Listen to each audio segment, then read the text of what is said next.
আমাদের অবস্থা দেখুন আমরা কিভাবে বসে রয়েছি। দেখে মনে হচ্ছে আমরা একটা ধর্নার মধ্যে বসে রয়েছি। সেখানে আমি বলে না, এখানে অনেক কেউ রয়েছে। তবে এগুলো কলেজের ছাত্রছাত্রী। এটা হচ্ছে গৌড়বঙ্গ বিশ্ববিদ্যালয়। আর এতগুলো যা দেখলাম কলেজের ছাত্রছাত্রী সেখানে বসে রয়েছে। তো এগুলো যে দেখতে পাচ্ছি এতগুলো কলেজের ছাত্রছাত্রীর ভিড়, সেটা কি কারণে?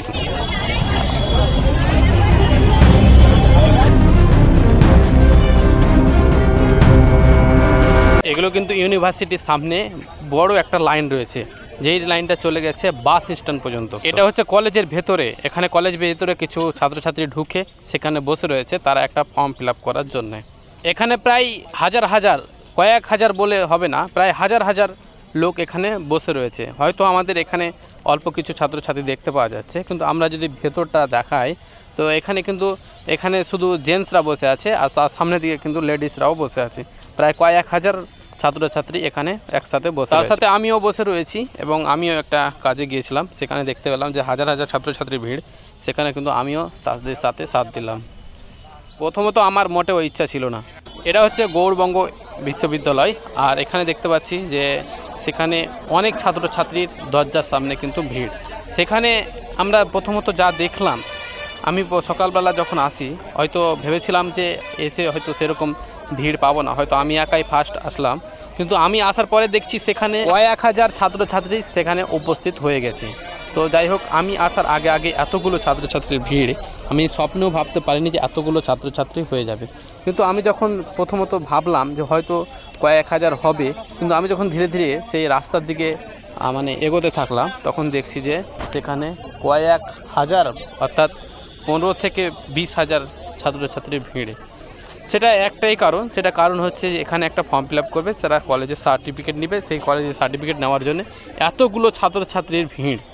পশ্চিমবঙ্গে নতুন সরকার আসার পরে হয়তো ভেবেছিলাম যে হয়তো ভিড়গুলো কমবে, কি ভিড় কমা কি তার থেকে কিন্তু আরও বেশি ভিড় করে দিয়েছে। কারণ বলা হয়েছে যুবশক্তির কারণে, অর্থাৎ যুবশক্তি করতে গেলে তাদেরকে হয় কলেজ সার্টিফিকেট না তো মার্কশিট, যে কোনো কিছু লাগবে। তো তারা তাদের জিনিস নেওয়ার কারণে এখানে দেখছি ছাত্রছাত্রীর ভিড় অবাক করা। হাজার হাজার ছাত্রছাত্রী রয়েছে এখানে।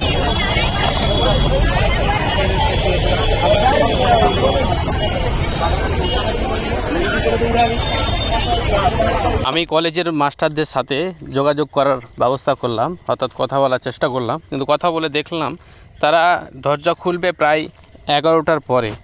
তো সেখানে অনেকেই ছাত্রছাত্রী প্রতিবাদ করছে, তারা 11টার পরে কেন সেই দরজা খোলা হবে, এখনও তো ভেতরে ঢুকিয়ে দিলে তো ভালো হয়। কারণ এখানে অনেক ছাত্রছাত্রী কিন্তু রোদে অনেকেই থাকতে পারছে না, অর্থাৎ বিশেষ করে যারা লেডিস মেয়েরা, ওই মেয়েরা কিন্তু অনেকে এখানে প্রায় 2-1 মাথা ঘুরে পড়ে গেছে। তবুও গতকালকে এখানে কিন্তু অনেক বড় ঝামেলা হয়ে গেছিলো।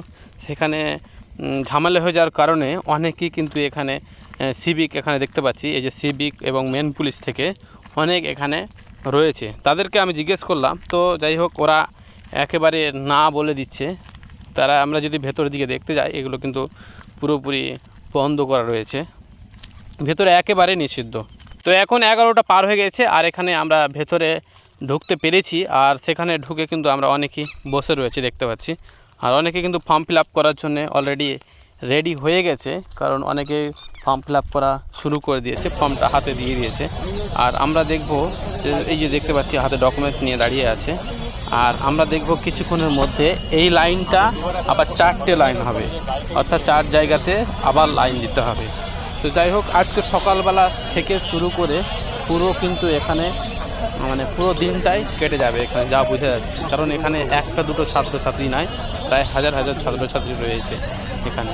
আমরা যদি ওই দিকটা দেখানো যায়, ওই দিকে যাওয়া নিষেধ, ওই জন্য যাওয়া হচ্ছে না। হাজার হাজার রয়েছে ছাত্র।